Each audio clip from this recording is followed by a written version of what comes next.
भगवान खुद संसार में अवतार लेकर प्रकट होते हैं। अब तक भगवान कुल 9 अवतार ले चुके हैं और अब कलयुग के आखिरी चरण में वो अपना 10वां और आखिरी अवतार लेंगे, जो कि स्वयं कल की अवतार होंगे। लेकिन हम ये जानते हैं कि भगवान विष्णु सबसे सर्वोच्च देवताओं में से एक हैं। लेकिन क्या आप जानते हैं कि आखिर भगवान विष्णु की उत्पत्ति कैसे हुई? आखिर कैसे हुआ उनका जन्म? तो इस वीडियो को अंत तक जरूर देखिएगा।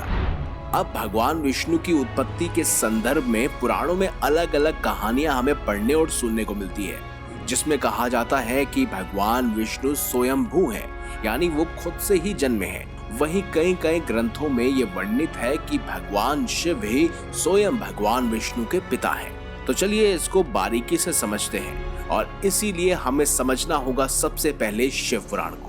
दोस्तों, भगवान विष्णु के जन्म से जुड़ी कहानी का वर्णन हमें शिव पुराण में भी मिलता है, जिसके अनुसार चीरकाल में भगवान शिव और देवी पार्वती आपस में भ्रमण कर रहे थे और तभी शिव जी के मन में ये विचार आया कि इस भूमंडल में कोई दूसरा व्यक्ति भी होना चाहिए।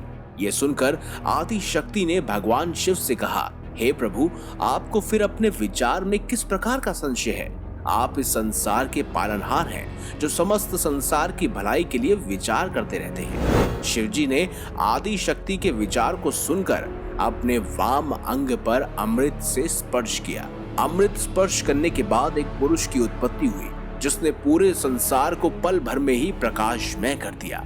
इस तरह भगवान विष्णु की उत्पत्ति हुई। भगवान विष्णु को देख भोलेनाथ बोले, हे वत्स, तुम्हारे होने से यह संसार प्रकाशमय हो गया है। अंत में मैं तुम्हारा नाम विष्णु रखता हूँ। भगवान विष्णु में कई सारी शक्तियों का अपार भंडार था। विष्णु जी का आविर्भाव हुआ था और वो बहुत ही आकर्षक थे।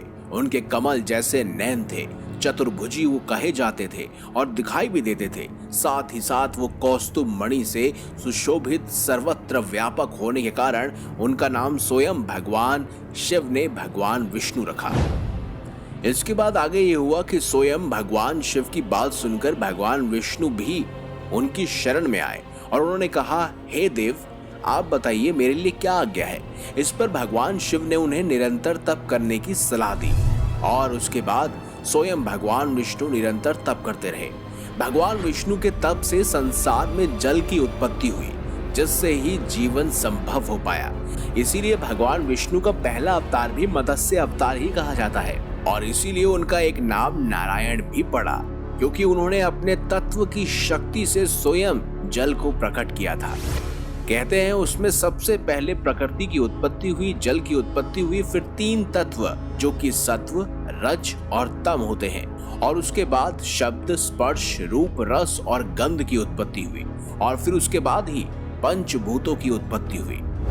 इस तरह शिव पुराण में वर्णित है कि स्वयं भगवान शिव ही भगवान विष्णु के पिता हैं। लेकिन वहीं अगर हम विष्णु पुराण का अध्ययन करें तो वहां पर भगवान विष्णु को एक स्वयंभू देव के रूप में जाना गया है।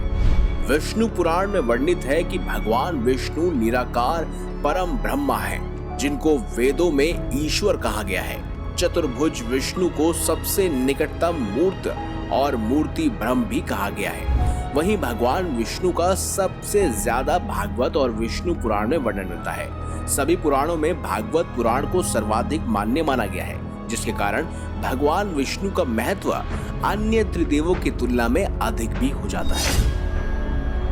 वहीं गीता के 11वें अध्याय में जब स्वयं अर्जुन को भगवान श्री कृष्ण, जो कि स्वयं भगवान विष्णु के ही अवतार थे, उन्होंने स्वरूप अपना दिखाया था, जो कि विराट स्वरूप कहा जाता है, जो कि बहुत ही ज्यादा शक्तिशाली था।